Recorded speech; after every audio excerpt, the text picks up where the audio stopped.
Thank you, Mr. Speaker. Mr. Speaker, after 9 years under this Prime Minister, Canadians face a buffet of corruption scandals, with each new revelation showing just how entrenched corruption has become under this Liberal government. The latest is the Green Slush Fund scandal, a $400 million scandal that the Liberals are scrambling to keep hidden from Canadians. And Mr. Speaker, unfortunately, that's why we are here today. The Auditor General uncovered that Liberal appointees funneled hundreds of millions of taxpayer money, hard-earned taxpayer money, to companies that those appointees themselves owned, setting off no less than 186 glaring conflict of interest violations. And what do Canadians get from this government? Instead of transparency, Canadians got a government openly refusing a House order to turn over key documents for an investigation. This refusal to cooperate led to yourself, the Speaker of this House, to rule that the Liberals have violated a direct order from Parliament. Canadians want to know why they are refusing to turn over these documents. They have a right to know. What is so damning in those documents that they are refusing a House order to hand them over, Mr. Speaker? At a time when Canadians continue to shoulder soaring costs for food, housing, and basic necessities, this government's cover-up has not only wasted hundreds of millions of dollars in taxpayer money, but it has also paralyzed Parliament, not allowing members of this House to continue the crucial work on urgent issues like the rising cost of food, cost of housing, the cost of this Prime Minister. Perhaps stopping these discussions at a crucial time when Canadians want a carbon tax election is exactly what this Prime Minister and his elitist friends have in mind. As Canadians continue to live through this unprecedented crisis of this government, waste and Canadian suffering, today, instead of addressing critical issues that we all came to this place to address,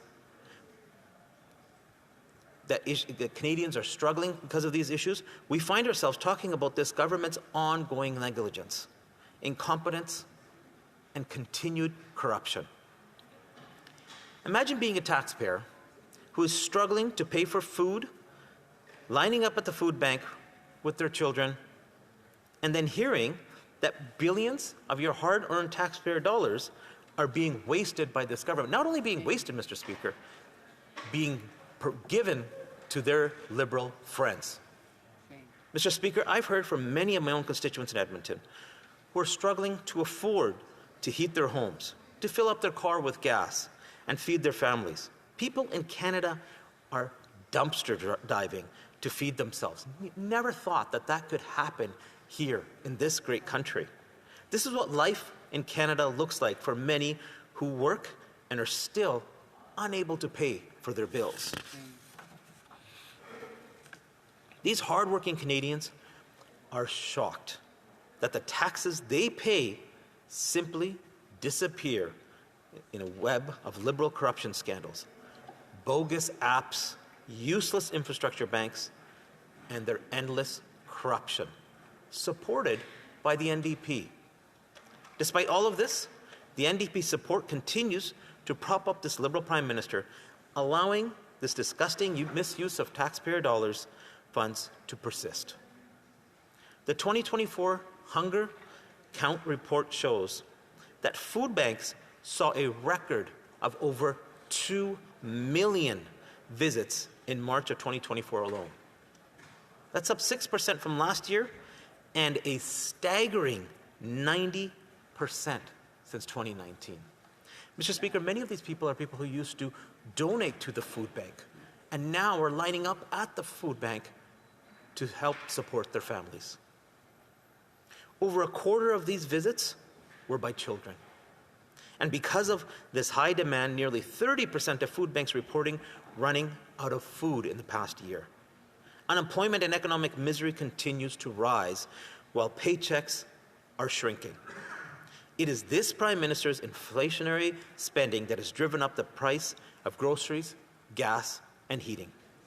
To make matters worse, his endless tax hikes drive businesses, jobs, and investment out of our country. Billions of dollars of investment has left Canada. Along with it, all of the jobs that it would have created. The middle class, once secure, is now struggling to keep a roof over its head, and life has become an uphill battle for Canadian families. And this isn't just a temporary hardship, Mr. Speaker. It's a fundamental shift in what it means to live and work in Canada. Today, life costs more under this Prime Minister, and hard work no longer provides the security it once did. Canadian families with 2 working parents can't afford to buy a home anymore in Canada. 9 years ago, this would have been shocking to hear. Since 2015, the cost of housing has skyrocketed. Rent has doubled, mortgage payments have doubled, and the down payment needed to buy a home has doubled. In fact, housing costs have risen more in these 9 years than all of the previous decades combined. Canada, a country with vast open land, now has the highest housing cost and one of the fewest homes per capita amongst all G7 countries. At the same time, life has never been better for the Liberal insiders and elites who are filling their pockets with hard-earned Canadian taxpayer dollars. One government project and one government scandal at a time, they are lining their pockets.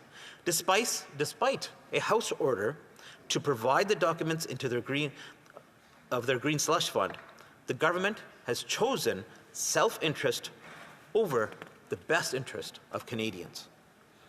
Rather than doing what's right, they have failed to show leadership, transparency, and accountability, showing this House and all Canadians that they will do anything to cover up their multitude of scandals, including this $400 million corruption scandal. But how did we get here, Mr. Speaker? Let us review what the Green Slush Fund is and why this Liberal government is hiding key documents that would aid the RCMP in this investigation. Sustainable Development Canada, Technology Canada, was created as a $1 billion fund with the support across party lines to help green technology startups tackle climate and environmental issues. This program ran smoothly until about 2017 under the Prime Minister's appointed new Liberal board chair. After a Conservative motion led to an audit by the Auditor General, it was revealed that $400 million of taxpayer funds were misused, with 80% of reviewed cases showing conflicts of interest. The Auditor General's findings only scratched the surface. She reviewed a sample of cases, finding that 80% contained legal violations. Those central to the scandal, Liberal-appointed board members had even managed to secure other government positions. One SDTC board member acknowledged multiple conflicts of interest involving funds directed to companies she was financially invested in. The current Environment Minister, before his cabinet role, was an advisor at Cycle Capital, the venture firm Method found and which received SDTC funding during her board tenure. As these revelations surfaced, she was appointed to the board of the $35 billion Canada Infrastructure Bank, where McKinsey consultants with Liberal ties were heavily involved. Despite the conflicts of interest in funding companies tied to her financial interests, she transitioned to this new role. Ms. Method has been directly implicated in mismanaging $42 million of taxpayer money to benefit companies she was financially linked to. Despite clear violations to benefit her own company, this government saw fit to appoint her to the Canada Infrastructure Bank, which is another example of this government's waste and negligence. Mr. Speaker, this is the blatant misuse of Canadians' trust looks like when individuals who repeatedly violate conflict of interest rules are rewarded with prime government positions due to their Liberal connections. And speaking of the Canada Infrastructure Bank, another glaring misuse of taxpayer dollars and another project riddled with similar issues of mismanagement and conflicts of interest. Just as with the Green Slush Fund, the Canada Infrastructure Bank has become a haven for Liberal insiders and politically connected firms that are more interested in securing lucrative contracts than delivering real value to Canadians. The Canada Infrastructure Bank, presented as the Liberal government's flagship initiative, has proven to be costly disappointment. Instead of delivering the infrastructure that Canadians desperately needed, the Canada Infrastructure Bank has squandered taxpayer monies on excessive overhead, high-priced consultants, and generous CEO payouts, spending far more on salaries and bonuses than actual projects. Mr. Speaker, nearly $1 million was wasted on consulting and legal fees for an electricity project that never even came to fruition. With a budget of $35 billion allocated 7 years ago, Canadians were promised a return on investment of up to 4 times from private sector companies, but contributions, as well as an ambitious multiplier effect of 11 to 1. Yet, 7 years later, those promises remain unfulfilled. The Standing Committee on Transport, Infrastructure and Communities has concluded that the CIB is beyond repair and recommended its abolition, citing expert testimony from stakeholders who highlighted its inefficiency, lack of transparency, and inability to attract private sector investment. At a time when Canadians are grappling with record high inflation and rising costs of living, they cannot afford these expensive government initiatives that fail to deliver anything that they promise to Canadians. Once again, the Liberal government's mismanagement of the CIB exemplifies a broader pattern of waste under this Prime Minister. Since June, the government has demonstrated complete disregard for Parliament's authority and its duty to uphold Canadian democratic principles. Conservatives had introduced a motion demanding transparency. We called on the government to release all the files, all the communications and financial records on their Green Slush Fund to Parliament, which would then turn the documents over to the RCMP for a much-needed investigation. Yet, after the motion passed, the 30-day deadline for compliance was ignored by this Prime Minister.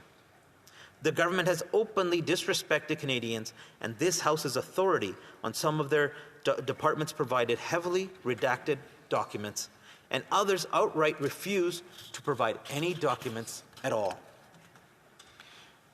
Mr. Speaker, the Speaker of this place, yourself, that has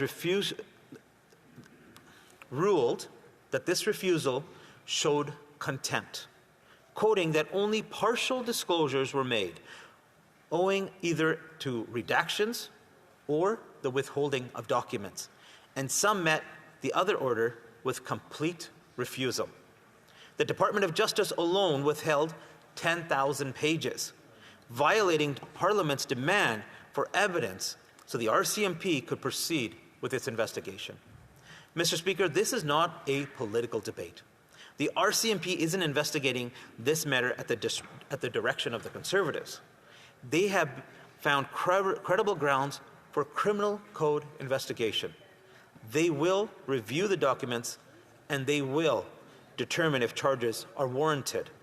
The RCMP will proceed as they see fit. The House of Commons represents the people of Canada.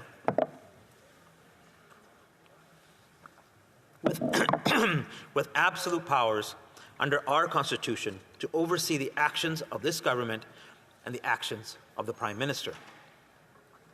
In Canada, no one is above the law, and everyone must abide by our Constitution, even the Prime Minister and his wealthy buddies.